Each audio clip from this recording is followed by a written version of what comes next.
इस जगह पे आके ऐसा लगा कि जैसे मानो मन के अंदर का प्रेम, क्रोध, फिक्र, शिकायत, आदर, सम्मान और संसार, बस यही जगह है। ये जगह छोड़ के जाने को मन ही नहीं कर रहा था। इतना सुंदर जगह है ये।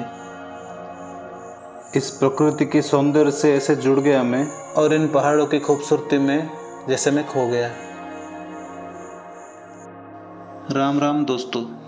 तो ये सफ़र शुरू होता है हमारा हरिद्वार से, जो देश की सबसे पावन नगरी है, गंगा नगरी।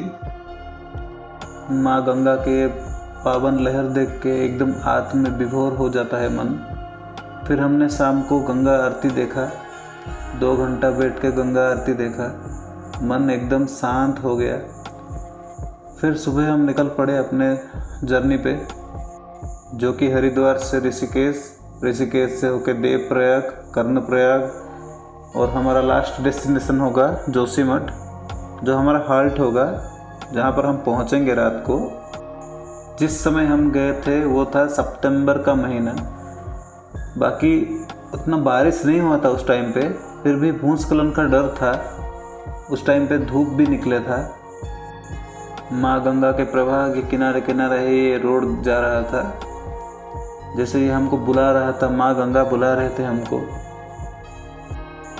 बाकी मैं पहली बार जा रहा था इस रास्ते पे, पहले कभी ऐसा नहीं देखा था मैं। ये जो दृश्य देख के मेरा मन एकदम विचलित हो गया था उस टाइम पे। खैर जैसे तैसे हम लोग पहुंच ही जाते हैं। शाम को करीबन 6 बज गया होगा। ठीक है, जब हम पहुंचे जोशीमठ में, फिर वहाँ डिनर किया, होटल लेके रात को सो गए। फिर सुबह हम निकल पड़े जोशीमठ से गोविंद घाट तक, क्योंकि गोविंद घाट वो होल्ड पॉइंट था वैलीज ऑफ फ्लावर जाने के लिए। इतना दुर्गम रास्ते, और उस दिन भूस्खलन भी हो गया था। फिर भी हम लोगों ने ठान लिया कि नहीं, जाएंगे ही जाएंगे। जैसे ही आगे बढ़े, 1 किलोमीटर जैसे आगे बढ़े, सामने ये वैलीज ऑफ फ्लावर का साइन बोर्ड दिख गया कि कितना किलोमीटर बचा है या कितना किलोमीटर शेष है। भीमदार घाटी का ये खूबसूरत किनारा, नदी के साथ साथ चलते चलते ये पगडंडी, और बीच में भीमदार गांव भी पड़ता है। इतना सुंदर दृश्य मैं कभी पहले देखा ही नहीं था, और यहाँ के लोग भी बहुत हेल्पिंग नेचर रखते हैं। खैर हम लोग ऐसे ही चलते चलते सुबह हम लोग निकले, सुबह के 8 बजे। ठीक है, गोविंद घाट से सुबह 8 बजे निकले हम लोग, और हम पहुँचे रात के करीबन 7:30 बजे। 12 घंटे का ये सफ़र था, मात्र 14 किलोमीटर चलने के लिए। इतना स्टीप पहाड़ी है, फिर भी ऐसे बात करते करते चलने में बहुत मज़ा आया। फिर बीच में एक मंदिर आया भीमदार गांव में, जहाँ पे हम लोग ने मत्था टेके। मंदिर तो बंद था, फिर भी देख के चले आए। फिर थोड़ा भूख लगा, ऐसे चलते चलते भूख लगा। फिर हम लोग एक दुकान आया, दुकान में बैठ के मैगी भी खाए। इस टाइम पे हमारा टाइम करीबन 1 या 1:15 बज रहा था। खैर थोड़ा बहुत नाश्ता किया, मैगी वैगी खाए, कुछ फ्रूट्स लिए, फिर चल पड़े अपने रास्ते पे। ऐसे पहुंचते पहुंचते शाम हो गया। शाम के करीबन 4:30 इस टाइम पे हो रहा था, जब हम गांव के आसपास पहुंच रहे थे। ठीक है, यहाँ पे एक हेलीपैड है, हेलीकॉप्टर सुविधा भी है, जो कि मतलब घांगरिया गांव से गोविंद घाट तक का है, और उसका फेयर है करीबन 3000 से लेके 3500 के अंदर अंदर आ जाएगा। फिर हम लोग गांव पहुंच गए। गांव पहुंच के एकदम टूट चुके थे हम लोग, मतलब इतना शरीर में दर्द हो रहा था थकान के मारे, मतलब खड़े होने के लिए भी मतलब इतना शक्ति नहीं था हम में। फिर खैर हम लोग वहाँ पे एक रूम लिए। रूम का चार्ज करीबन 1000 से 1500 के बीच में था। फिर हम लोग रात को सो गए, सुबह सुबह निकल पड़े फूलों की घाटी के लिए, जिसके बारे में हम लोग कई सालों से सुन रहे थे। यूट्यूब के माध्यम से देखा था मैं वीडियोस।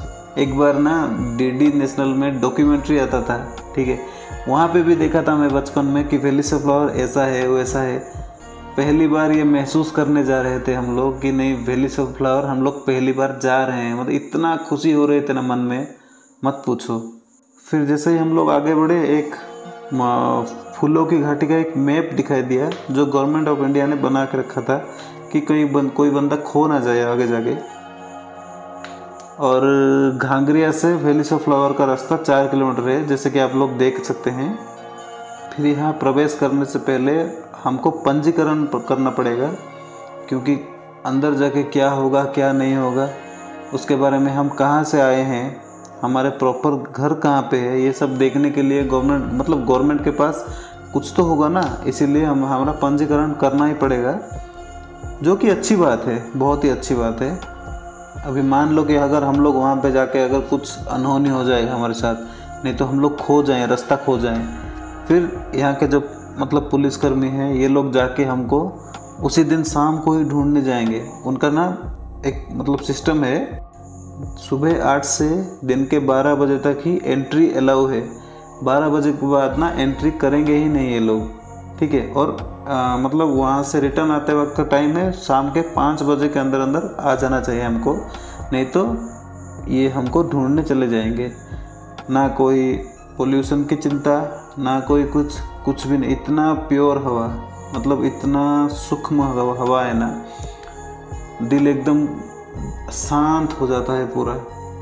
सुबह सुबह पहाड़ों के ऊपर ये गर्मी देख के ना, धूप को देख के इतना खुश हो रहा था मैं उस टाइम पे, क्योंकि इतना सर्दी पड़ रहा था ना।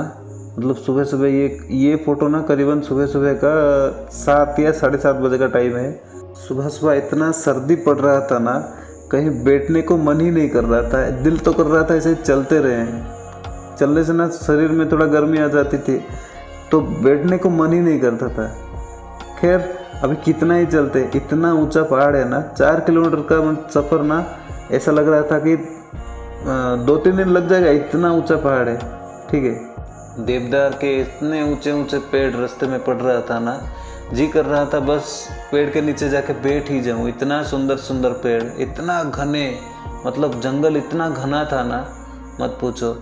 हम एक बंदा जाएगा ना डर जाएगा पूरा, इतना सुंदर भी है, सुंदर के साथ साथ ना थोड़ा डरावना भी है। सुबह सुबह का टाइम है ना, थोड़ा डर लगता था। खैर आप जो ये फ़ोटो देख रहे हैं ना, ये वाला पॉइंट है, ये है उसका एंट्री गेट टाइप का पॉइंट है, ठीक है। यहाँ से ना आपको वैलीज ऑफ फ्लावर का एक ग्लिम्प्स दिखाई देगा, कैसा दिखता है यहाँ से दिखाई देगा। जैसे ही आप ये वाला पहाड़ जब चढ़ेंगे ना ऊपर, तब ये ग्लिम्प्स आपको दिखाई देगा, इतना सुंदर। खैर अभी कितना ही चलते हैं, इसलिए थोड़ा हम लोग हमारे जिन गए थे ना, एक बाबा जी थे, ठीक है, हम लोग थोड़ा बैठ गए वहाँ पे। कितना ही जाएंगे, थोड़ा बिस्कुट खाए, पानी पिए, रैपर को फेंके नहीं, रैपर को फेंकना अलाउ नहीं है उनके पास ना। वो जो पंजीकरण करते हैं ना, वहाँ पे रैपर का भी लिखेंगे कि नहीं ये इतना आइटम लेकर गया है, एक चॉकलेट का भी रैपर लेके गया है, उसको लेके आके उनको दिखाना ही पड़ेगा, नहीं तो उसका भी वो लोग चार्ज करेंगे। खैर अभी हम लोग तो पहुँचने ही वाले थे, बस एक ही 300 या 200 मीटर के कुछ होगा रास्ता, छोटी सी पगडंडी जा रही थी बस। ये है ऊपर का नज़ारा पूरा, वैलीज ऑफ फ्लावर का पहले का पॉइंट का नज़ारा था ये। खैर अभी हम लोग तो पहुँच गए हैं। ये देखिए कितना सुंदर है ना, आपको दिखाने के लिए मैं आतुर हूँ, इतना सुंदर है ये ना। दिल तो करता था यहाँ से हम लोग जाए ही नहीं, बस रुक जाए यहाँ पे, फिर घर कभी नहीं जाएं, नहीं तो गवर्नमेंट से इजाज़त लेके ना यहीं पे ही घर बना ले, इतना दिल को तसल्ली मिल रहा था ना। खैर वैलीज ऑफ फ्लावर का पहले पॉइंट से लेके वैलीज ऑफ फ्लावर का एंडिंग तक ना, करीबन मुझे इतना याद नहीं है, 1 किलोमीटर 2 या 2.5 किलोमीटर अंदर भी है, और पूरा जितना आप जा सकते हैं वो आप जा सकते हैं। खैर हम लोग तो ज़्यादा दूर नहीं गए, क्योंकि हमको रिटर्न भी आना था 5 बजे के अंदर अंदर, इसलिए हम लोग बैठ के बस निहारते रहे इस नज़ारे को। इतना सुंदर नज़ारा, मैं अपने जीवन में कभी नहीं देखा था इतना सुंदर नज़ारा। मेरे साथ जो गए थे वो लोग भी बैठ गए, बस बैठ गए और देखते ही रह गए ये नज़ारे को। भगवान ने सच में कहीं स्वर्ग बनाया ना, तो यहीं पे ही बनाया है और कहीं नहीं बनाया, ऐसा मन को ऐसा लग रहा था हमारे। खैर मन का ग्लानि बस यही रहेगा कि हम एक ढंग का वीडियो नहीं बना पाए। बस उस टाइम पे मेरे पास इतना आइडिया नहीं था, बस फ़ोटो ही खींच लिया था, वीडियो बनाया नहीं था। 2-4 वीडियो बनाया था, वो भी मतलब पर्सनल के लिए बनाया था। बाकी हमारा एक अगला ट्रिप है, मतलब अगले महीने एक ट्रिप है हमारा। कौन सा है हम लोग अभी तक डिसाइड नहीं किए हैं, मगर ट्रिप है हमारा एक। आप लोग इस चैनल को सब्सक्राइब कर दीजिए, बेल आइकन प्रेस कर दीजिए। मैं अगला वाला पोस्ट अगले महीने पक्का अपलोड करूँगा, ठीक है।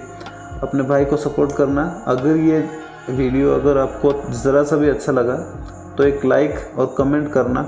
लाइक तो बाद में करना, पहले कमेंट करना भाई, मैं आपका कमेंट का इंतज़ार करूँगा, ठीक है। तो इस वीडियो को मतलब यहाँ पे एंड करते हैं। और हाँ, अपना ख्याल रखना, माँ बाप की सेवा करना। फिर कभी आप खुद भी प्लान कीजिएगा यहाँ पे जाने के लिए। मतलब इतना सुंदर जगह है ना। मैं जब भी दूसरी बार जाऊँगा ना, तब मैं वीडियो बनाऊँगा ही बनाऊँगा, अच्छा सा व्लॉग बनाऊँगा। बस यही बोलना था। बाकी अगले महीने तक मेरा बाय बाय।